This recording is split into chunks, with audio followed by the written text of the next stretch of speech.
ইমাম আহমদ ইবনে হাম্বল একটা হাদিস সংগ্রহ করার জন্য তিনি বেরিয়ে গেলেন। বসরার দিকে যাচ্ছে।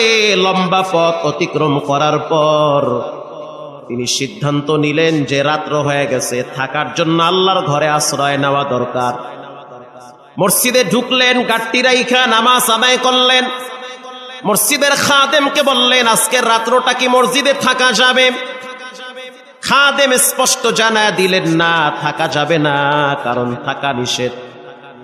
কারণ খাদেম তো জানে না যে ইনি হলেন এজিগুর শ্রেষ্ঠ আলেম ইলমুদ্দাহার ইমাম আহমদ ইবনে হাম্বল।